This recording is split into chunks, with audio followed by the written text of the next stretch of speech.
start. Okay.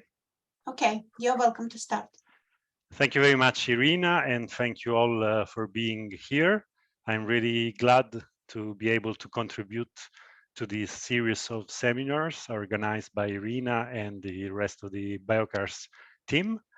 As you can guess from my title, today I will not speak much about biocars, but I will mainly present research performed at the ESRF, the European Synchrotron.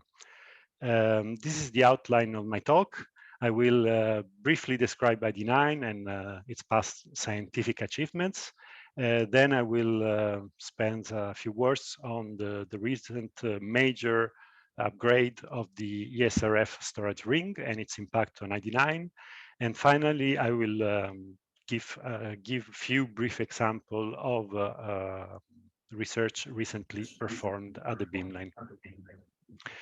So ID9, like biocars, is a beamline fully dedicated to time-resolved experiments. The main method available at the beamline is time-resolved scattering and diffraction, both in solution and on solid-state sample. We also have the possibility to perform experiments in grazing incidence conditions. And we recently also started to do time-resolved X-ray emission spectroscopy experiments. Our user community is essentially equally divided between chemistry, biological, and physics applications.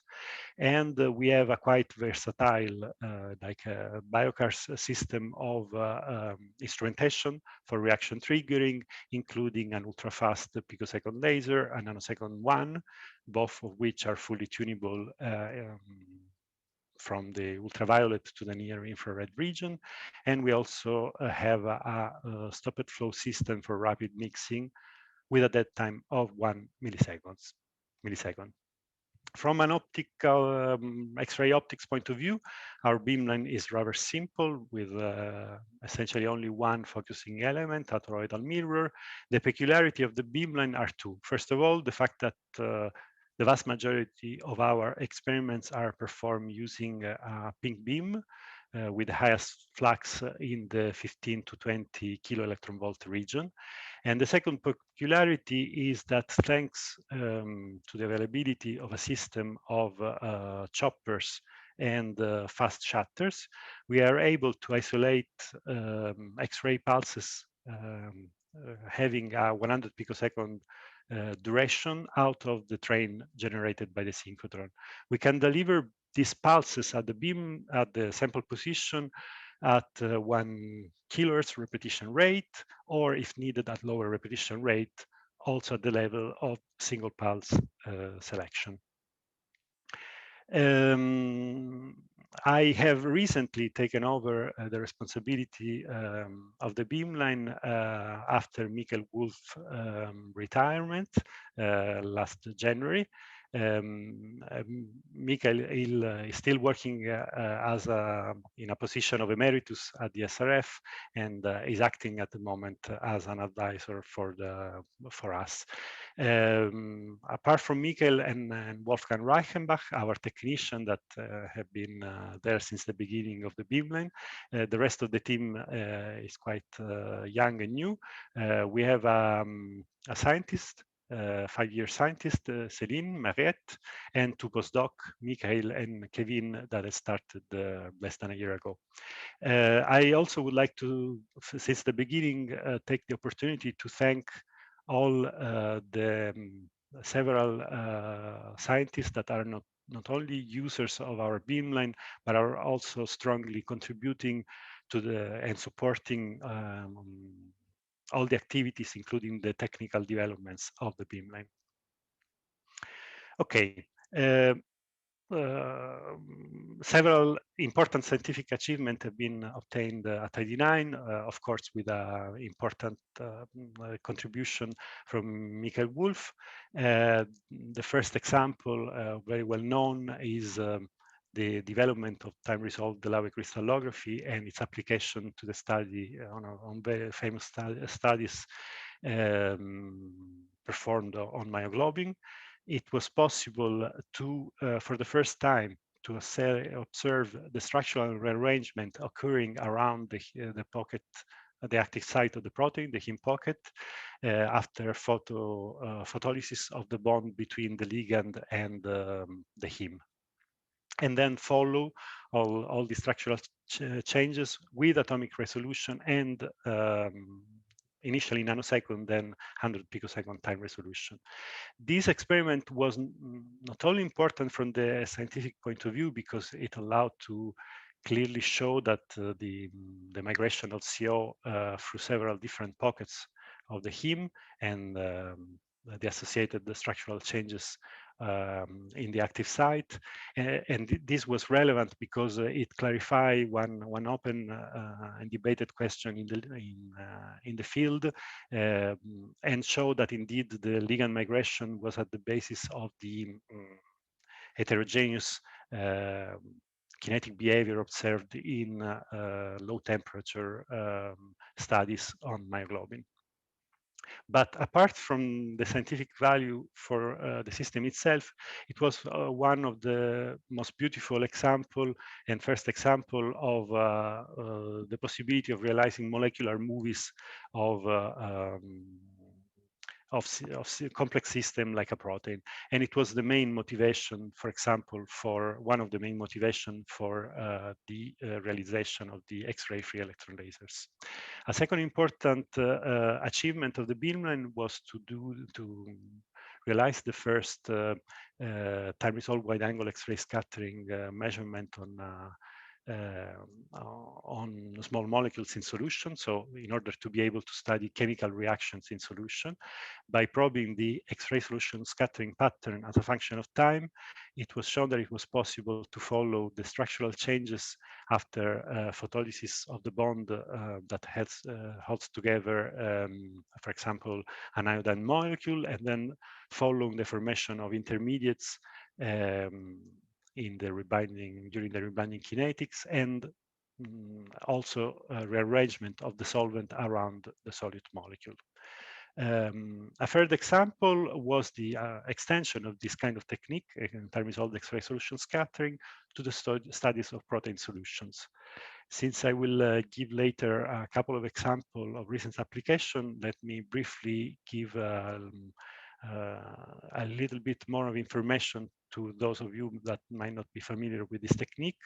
The idea is that if you take a relatively simple and small protein like lysozyme, which is made of two different domains, and you plot the scattered intensity as a function of Q, of the magnitude of the scattering vector, you obtain a pattern like this, which is essentially made of a smooth decay at a small angle in the so-called Sachs region, which is essentially related to the overall size of the protein, its envelope, its radius of gyration. But if you go to higher Q values, higher angles, you become sensitive to, you obtain, first of all, a more structured pattern, and you become more sensitive to, for example, the distance between different domains, between different helices, or even between different turns within a given helix.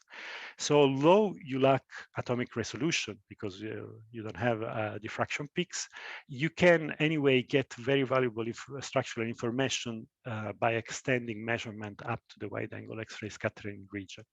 Of course, you pay these at the price of intensity. If you taking into account, if you notice that this is a log-log plot, you will realize that the intensity in the wide angle X-ray scattering region is from 10 to 100 times smaller than that in the Sachs region. So measuring small changes, small relative changes on top of an already small absolute signal is quite challenging and requires a quite powerful X-ray source. In spite of that, it was possible it is possible to use this technique, for example, to track the quaternary allosteric transition of human hemoglobin from the R to the T state. As you can see here, the two states correspond to a slightly different but measurable scattering pattern. And by following the signal change as a function of time, we were able to track the kinetics of this transition with a direct structurally sensitive probe. Okay, this was just to summarize some major achievement of the ID9 obtained at ID9 in the past. Now let me give you a few information about the major storage ring upgrade that the ESRF has undergone recently. This is we refer to it as extremely brilliant source upgrade. The idea was to modify the storage ring of our synchrotron in order to obtain a so-called diffraction limited storage ring. And the major goal was to reduce the horizontal emittance of the electron beam from 40 for the previous value, which is typical of most major synchrotrons worldwide, 4 nanometer per radiant. The goal I was saying was to reduce this value by approximately a factor of 30. How do you do that?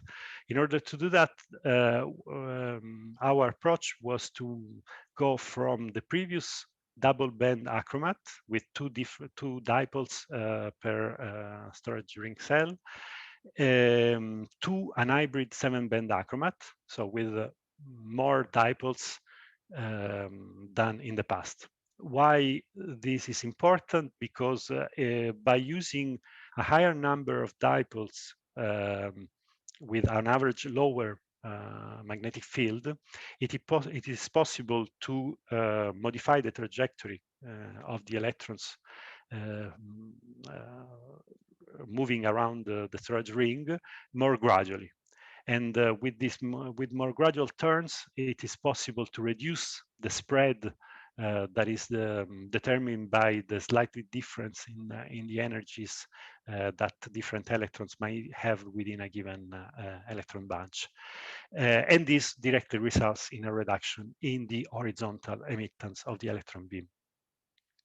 It actually can be shown that the horizontal emittance is directly proportional to directly proportional, yes, to the electron energy power 2 as a power 2, and is inversely proportional to the power 3 of the product of the number of cells times the numbers of dipoles per each cell. Since the beginning, it was decided that it was not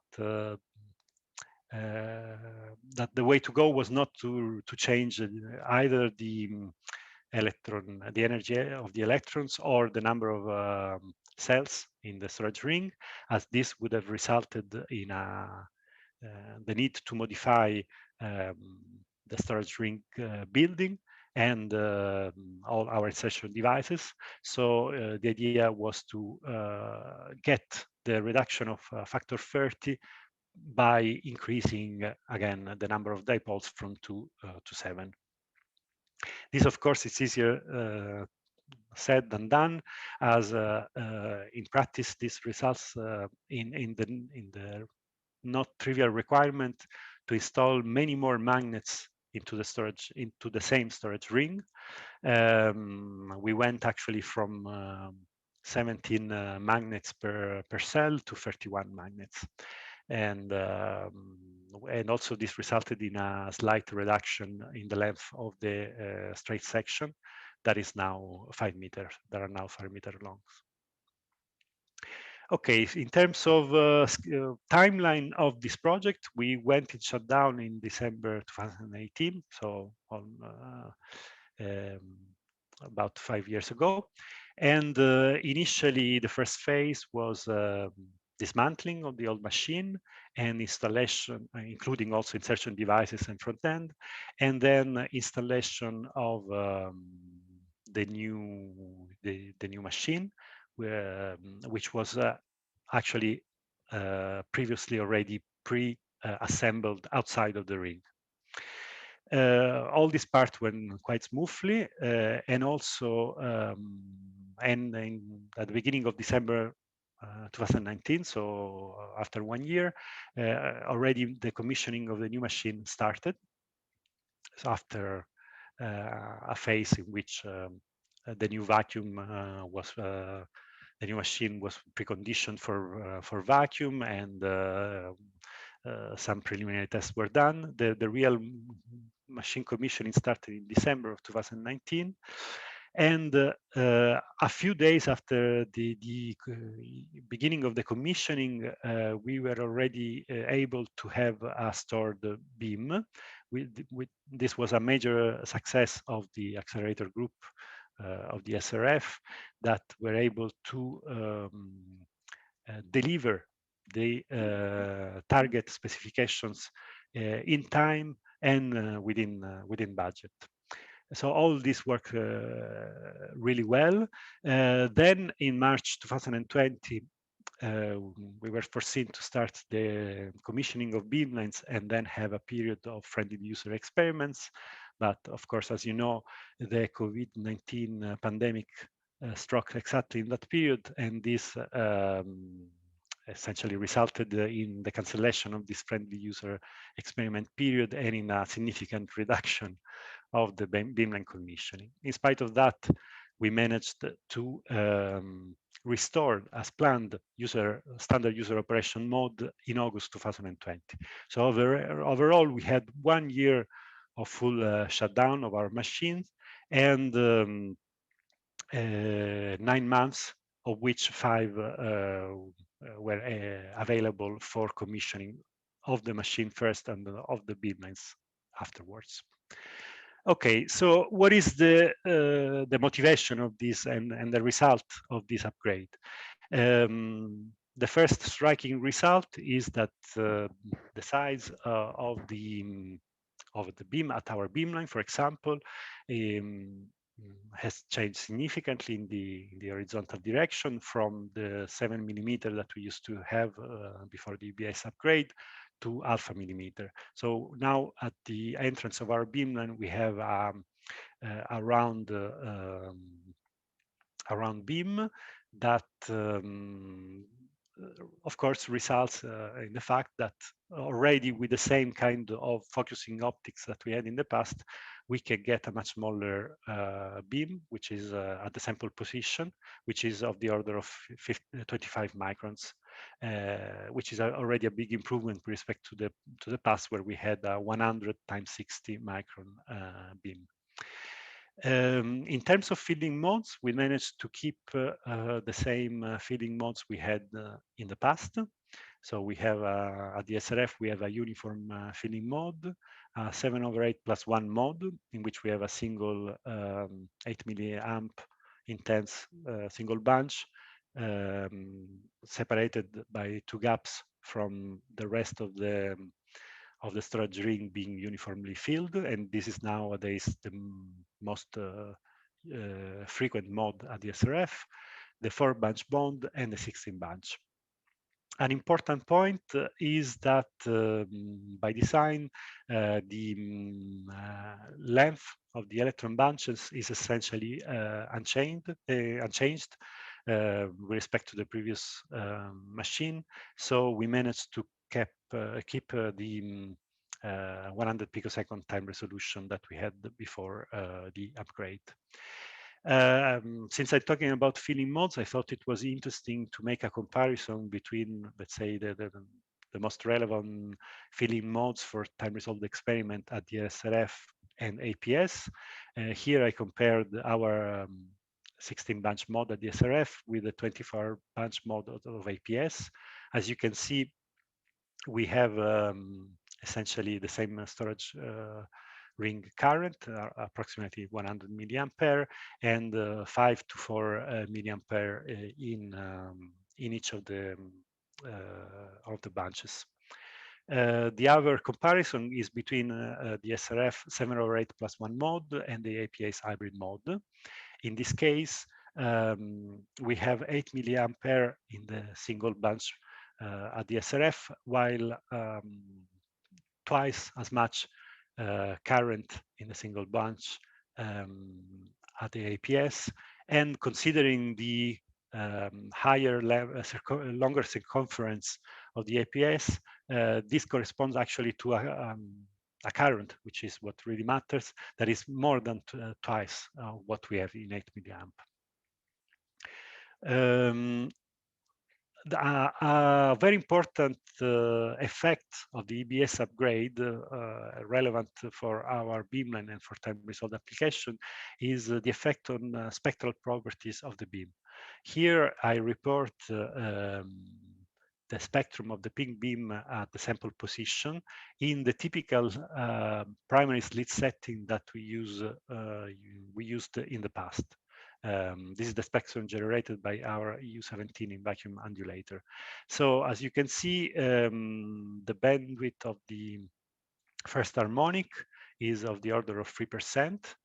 There is the peak is quite asymmetric with a long tail in the low energy side and a sharp edge in the higher energies, and there is a contamination, a contribution, although of lower intensity, of the second harmonic produced by the undulator. After the EBS upgrade, we now have a much narrower, in the typical slit setting that we use nowadays, we have a much narrower first harmonic peak that is essentially much more symmetric, and we essentially have no contribution from the second harmonic. These properties, of course, depend also on the opening of the primary slits, as I will show in my next slide. But the point is that with this kind of setting, we can collect all the central cone of the radiation emitted by our undulator, having the same peak intensity as before, and a flux of the order of 10 to the 9 photons per pulse at the sample position, while at the same time we can have a quite high level of spectral purity, which is relevant for several of the experiments that we currently perform at ID9. Anyway, since there has been some discussion among our users and also among the colleagues from BioCars, I also took the opportunity to make a comparison between the properties of the undulator radiation producing the two beamlines. This is the calculated spectrum from BioCars, from the more precisely from the combined U23 and U27 undulator radiation available at sector 14, without any at the beginning of the beamline with fully open apertures.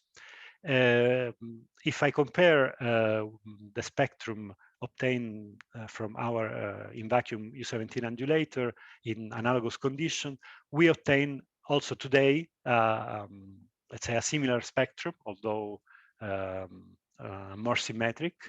But of course, in this conditioning, the bandwidth is much larger, 10%, and the contribution of the second harmonic is not negligible. Of course, this kind of spectrum is perfectly suited for time-resolved Laue crystallographic experiment, where a large bandwidth and very high photon flux is very useful.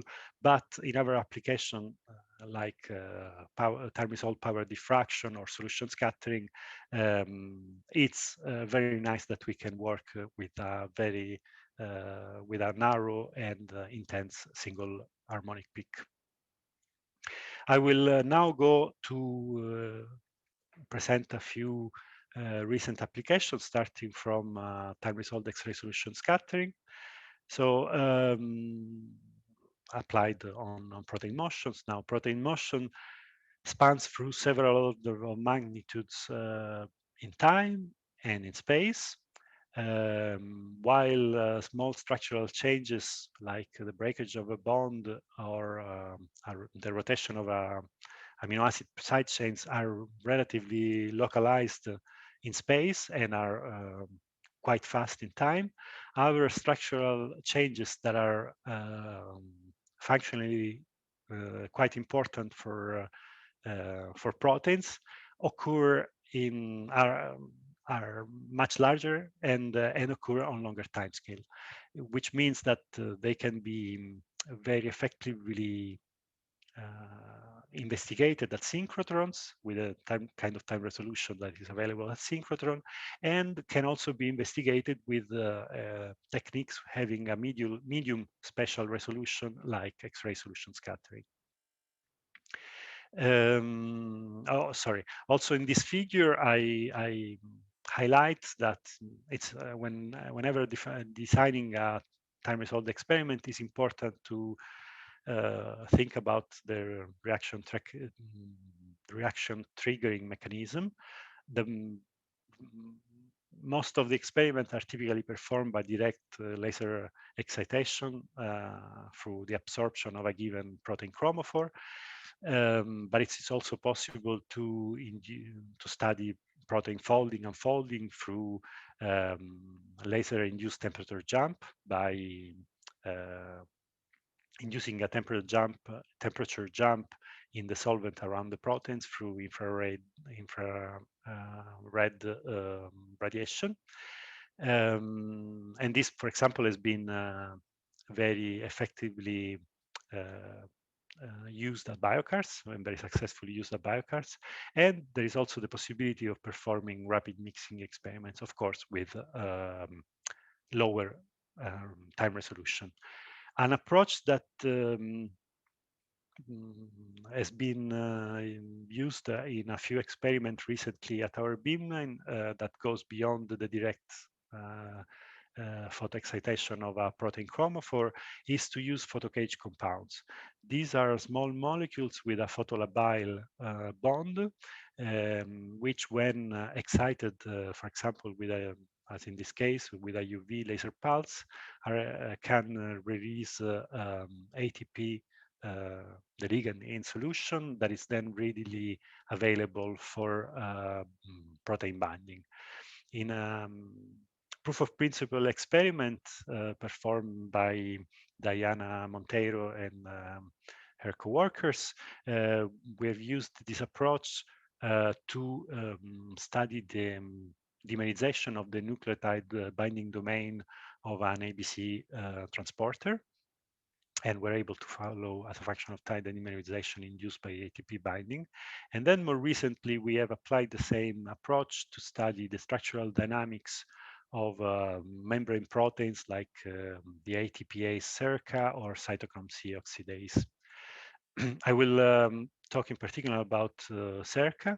This was a study led by Magnus Andersson from Umeå University in Sweden. SERCA, as I was saying, is a membrane protein involved in the signaling system controlling muscle contraction and relaxation. Powered by ATP binding, SERCA is able to pump calcium ions from the cytosol to the inside of the sarcoplasmic reticulum. Upon doing that, it undergoes a major structural rearrangement involving several different intermediate states. While several of them have been already characterized by static X-ray crystallography, by performing X-ray solution scattering experiments, we have been able to track the formation of a long-lived state. And by combining this measurement with molecular dynamics simulation, it was possible to make a structural assignment of this long-lived intermediate state that actually correspond to a partial opening of the ATP binding domain, which allows ATP release after phosphorylation has occurred. A second example from the same group has been a study on the enzyme adenylate kinase. This is a protein that is able to bind one ATP molecule and one AMP molecule. After that, it undergoes an open to close transition that brings the two ligands together and that are then ready for the catalysis of the phosphoryl transfer reaction, producing two ADP molecules.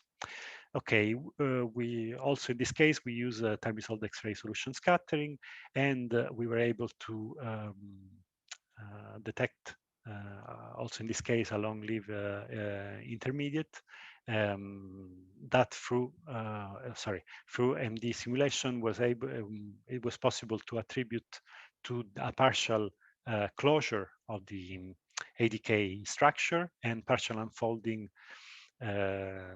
with resulting breakage of a salt bridge bond. And these results were confirmed by NMR measurement performed on a mutant lacking this salt bridge. I would like to stress that it has become clear that in order to make structural attribution of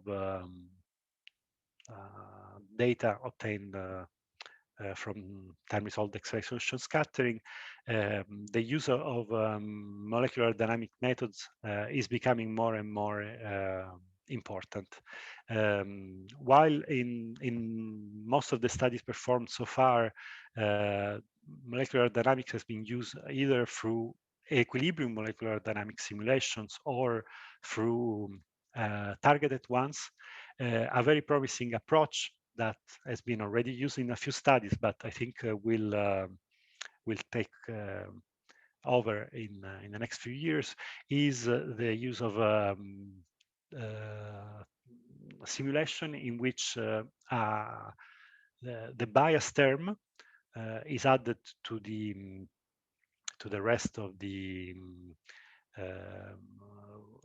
energy term, and this term is basically a measure of the distance between the experimental scattering signal and that calculated from the simulated structure at the time t. We are actively investing, as also my colleagues from the BioCars are doing, and we hope that soon we can offer to our users software that makes it easier also for non-expert in molecular dynamic simulations. Other kind of examples are completely different field, solid state physics. It is possible to study phonon dynamics, heat diffusion, or propagation of strain through solid materials after laser photoexcitation. Typically, the absorption length of visible light is quite short for this kind of material, so we work at grazing incidences. And that's where having a small beam, especially in the vertical direction, and a high spectral pure spectrum comes really at hand. And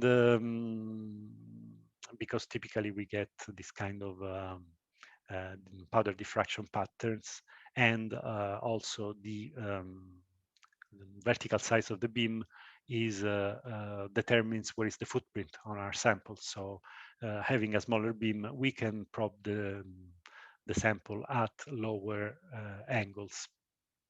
So really focus on only the part of the sample that is photoexcited by the laser light. One example of this research activity is that led by the REN group, involving several different actors: Marco Cammarata, Céline Mariette, that is now working at ID09, Matteo Levantino, and Eric Collet.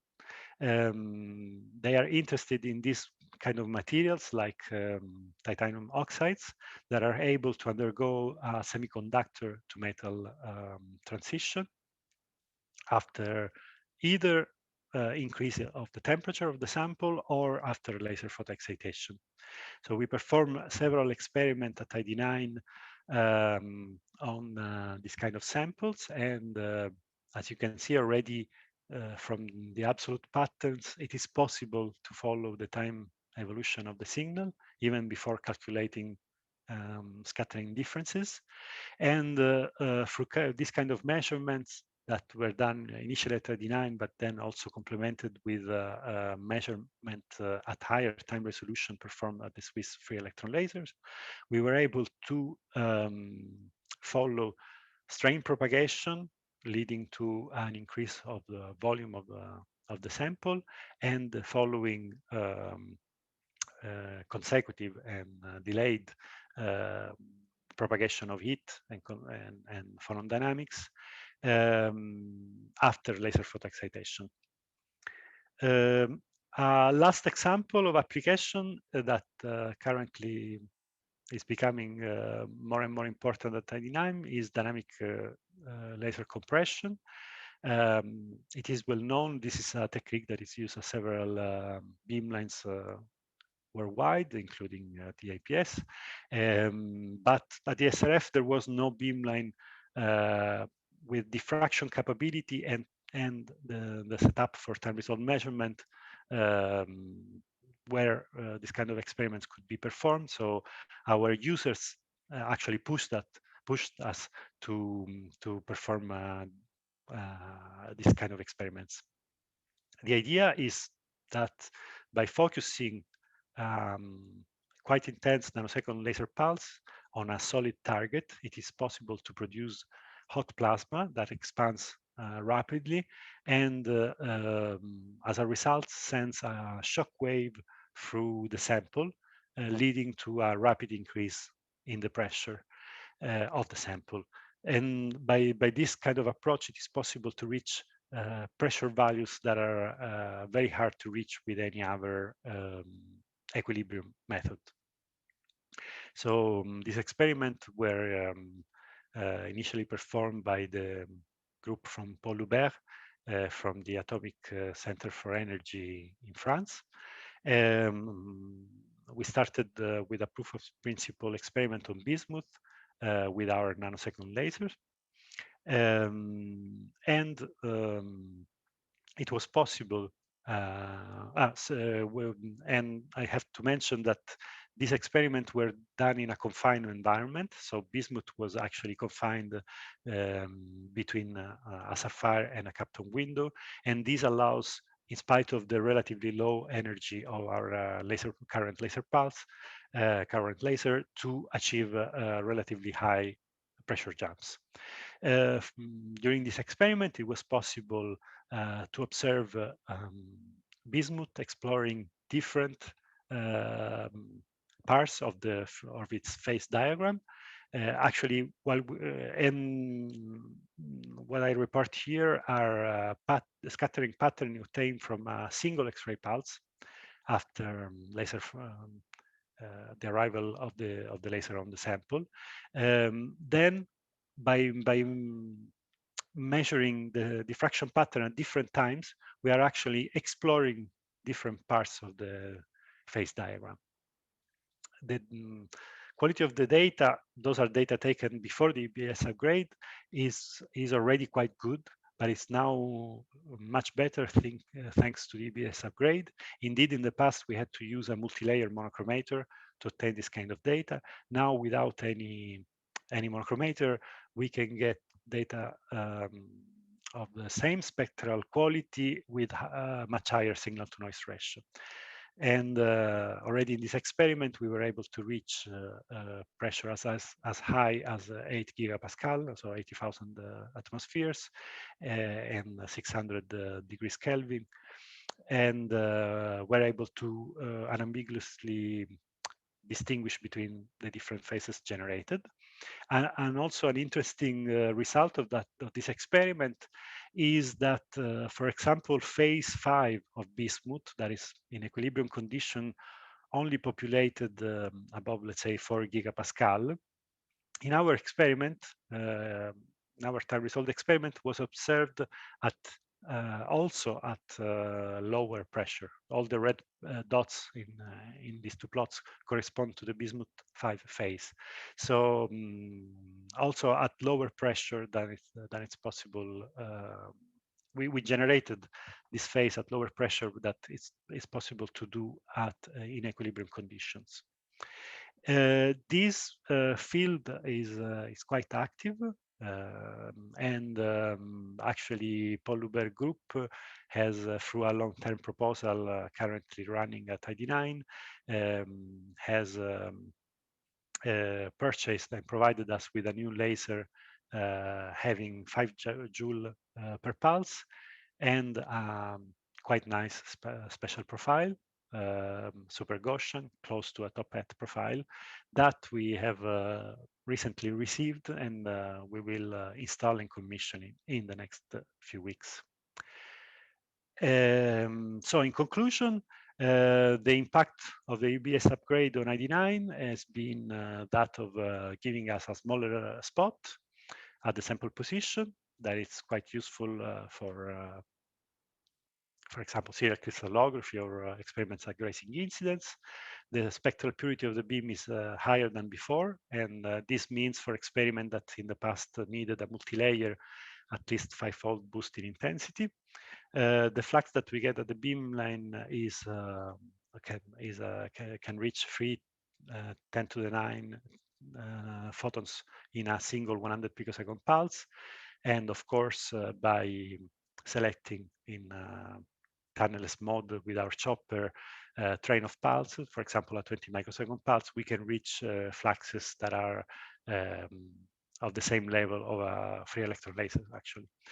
There are other technical developments that I didn't have time to go through. We change our control system, the high power laser I mentioned. We will soon purchase and install at the beam a new UFRA 1M detector. And as I mentioned, the major trends at the moment are time-resolved X-ray solution scattering on biomolecules, photo-induced phase transition, and dynamic laser compression. And with this, I thank you all for your attention.